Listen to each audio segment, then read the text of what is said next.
This is Inside Indiana Business Radio for Monday, December 2nd, 2024. I'm Marek Mazurek. A Stellantis joint venture with Samsung has won a commitment from the U.S. government for up to a $7.5 billion loan to help build 2 electric vehicle battery plants in Kokomo. The project being built by Star Plus Energy is expected to create at least 2,800 jobs at the plants and hundreds more at a nearby Park for Parts supply company. The loan still must be finalized, but the government said the commitment shows its intent to finance the project.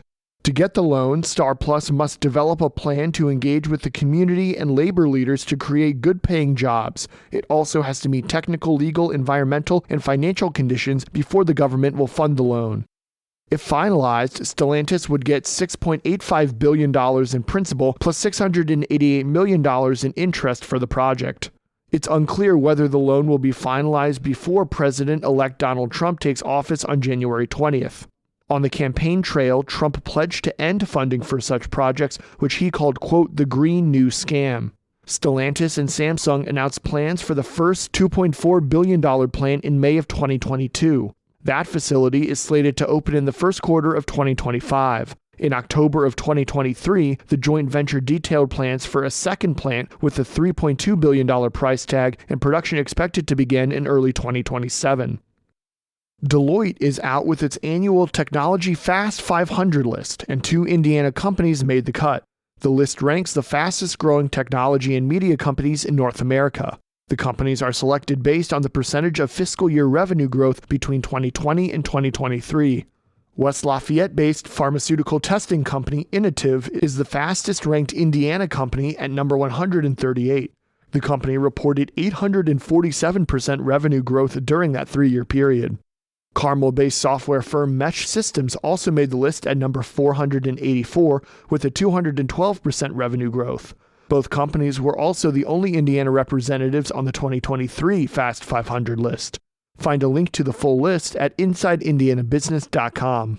From the number one source for Indiana business news, this is Inside Indiana Business Radio. Central Indiana, your bold future starts here. IBJ Media, Inside Indiana Business, and the IEDC invite you to Engage Central Indiana, December 12th in Indianapolis, presented by CareSource, Indiana University, and Old National Bank. Join us for a day focused on Central Indiana's growth. Connect with fellow leaders and walk away with bold new thinking to help your region thrive. RSVP now at ibj.com/engage. Representatives from the IEDC and the state's life sciences industry are in Europe this week in the hopes of advancing international partnerships in that sector.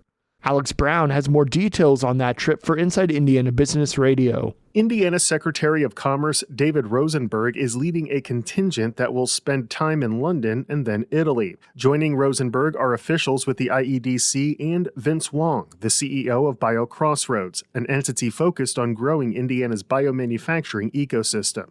The IEDC says the traveling party will highlight Indiana's work in the bioscience field at multiple events in London, including presenting at this year's Genesis conference and meeting with UK government officials. Then the group will make its way to Rome, followed by Milan in Italy. There, leaders will discuss Indiana's ties to the Italian region of Lombardy and expose opportunities for growth in the Italian marketplace. Indiana and Italy exchanged more than $5.16 billion worth of goods in 2023, according to the IEDC.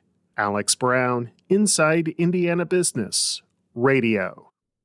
A rare piece of presidential history is up for sale, and it's Indiana's beloved Benjamin Harrison at its heart. On the market as of early November is Harrison's original copy of his 1889 inaugural address.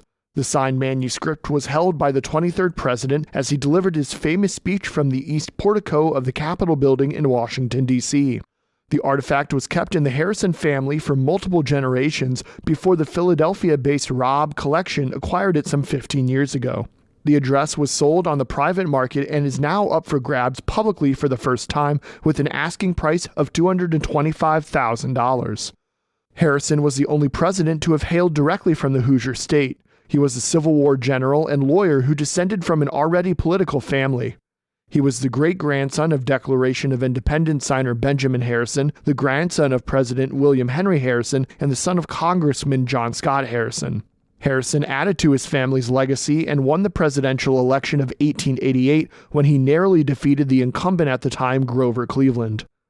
Indiana Girl Scouts CEO Danielle Shockey is this week's guest on the Business and Beyond podcast, hosted by Gary Dick, presented by PNC, a weekly conversation with high-profile Hoosiers in business, sports, entertainment, and beyond. Available now from your favorite podcast provider. I'm Marek Mazurek for Inside Indiana Business Radio On Demand.